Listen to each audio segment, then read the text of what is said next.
Hey guys, back again with another video. Please excuse my hair. It's going through it today. But this is going to be a review of Walking Dead. The second episode of season 7 came on last night and I forgot what it was named. But anyway, if you guys haven't seen my episode 1 review, go check it out below. But as we know, just as a recap for the last episode, we lost Abraham and we lost Glenn. Negan pretty much beat him over the head with his baseball bat or whatever it is, covered in thorns. So he pretty much did that.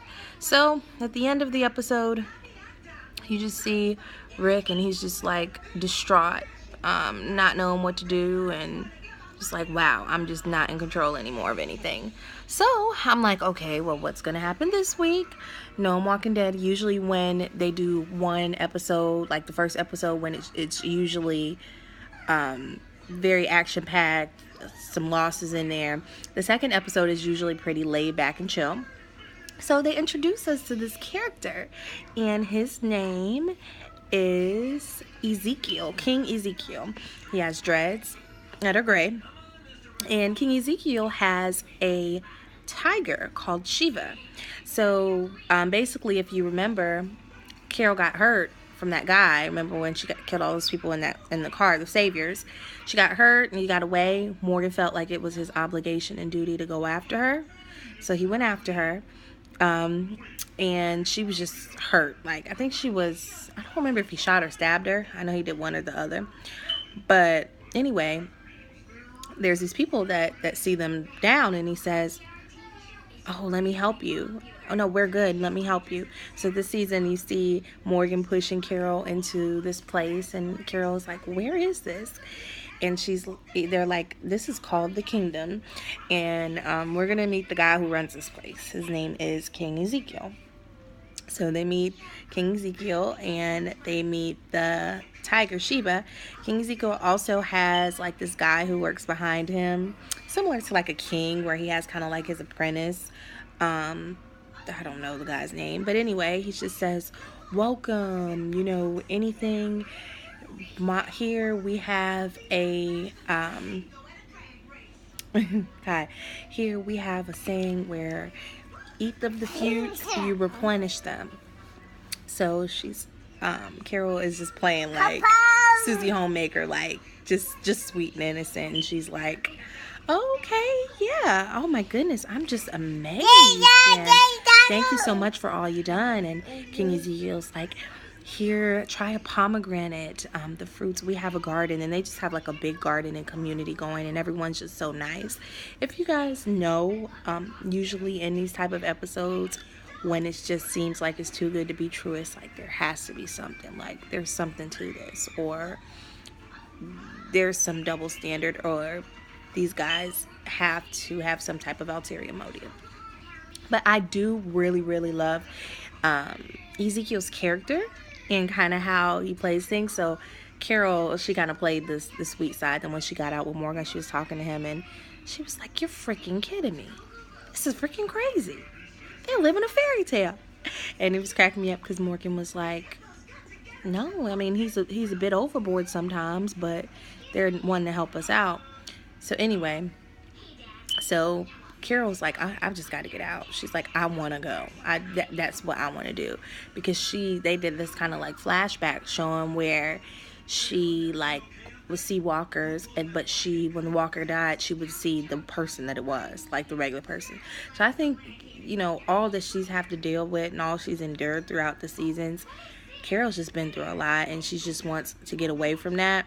I know for a long time she felt like she was a really bad person and things she was doing were bad, so she's just kind of get away from those things. So anyway, so she was thinking that Ezekiel would not see through her like sweet side. So anyway, throughout the episode, let's see what else happened. They actually have a contract with the Saviors, just like Rick now has, where he has to work for them. And what they have to do is they have to give them they gave them some pigs that they had to skin and give it to them, and they're pretty much having to give them half of their food just as a part of, you know, a deal. So Negan is surrounded by each area of each people. So somehow I'm like, somehow this is going to happen where eventually they're going to try to come together and band against him or something. But anyway, Ezekiel talks to Carol more, and Carol's just like, she just sits and just like real with him. She's like, you're selling these people a fairy tale. Ezekiel sits down, and I think this is the turning point that kind of made me like, okay, yeah, I really like Ezekiel's character.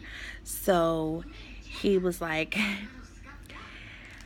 so, you know, I went through everything just like the rest of you guys. You know, all his family and things were gone. He was a zookeeper, and Shiva was trapped, and her leg was slashed. So he said she was gonna bleed out, so he had to take a chance to save her. And you know, he tied her up with a t-shirt and pretty much saved Shiva. And he said he felt like Shiva was always there for him, and this, that, and the other. But he said the funniest part to me, he was like, I used to take theater classes, and I played a few kings in my days, so I mean, I'm familiar with the role. But he said sometimes people want someone they can follow, someone that they can put trust in, somebody who seems like they're fearless. So that's who he is. He said, but my name is really Ezekiel, though. That's real. And Carol was like, He was like, if you want to go, Carol, let me have somebody send you off. Let me pack your stuff. Let me help you out to see if it's something you really want to do. But if not, just don't try to run away from things, because it just seems like Carol is at the point where she just wants to run away from everybody and everything just because of what she's going through. I mean, if we think about it, back from when Carol lost her husband, to her daughter got ate by a walker, to remember the seasons with the 2 little girls where she had to shoot the other little girl because the girl had went crazy, and what did she do? She killed her sister so she could be with the dad. If we remember Terminus, also Carol got them out of that by setting off bombs over there. What else did Carol do? She did quite a bit of stuff. And then most recently, when they set that place on fire and burned all those people. So if you think about, after all this stuff she's went through, she just wants to get away from it. So I don't know, the way, because Ezekiel let her off and let her go to this house, like right at the end where she stated. But to me, the way it kind of played out, I was thinking that Ezekiel kind of liked Carol a little bit, but I don't know, maybe that was just me. Anyway, at the end, he comes with his pomegranate, and he said, you really got to try one of these. So we'll see how it plays off, but thank you, producers and directors of Walking Dead, for giving us this episode as a therapeutic way of getting over the last episode. It's still going to take me a while to just wrap around my head that Glenn is actually gone, especially when they switch back and see how Maggie's going through everything. But this episode was kind of a piece of hope for me. So I'm pretty excited to see how things are going to play out. But I just wanted to do a review. So I'll be doing a weekly review probably every Monday, because it comes on Sunday, of Walking Dead, each episode. I was going to do Pretty Little Liars as well, but I'm not completely caught up on that. So I don't want to do that unless I'm caught up on it. But yeah. So if you guys haven't subscribed already, please subscribe, and thanks again for watching, guys. Bye.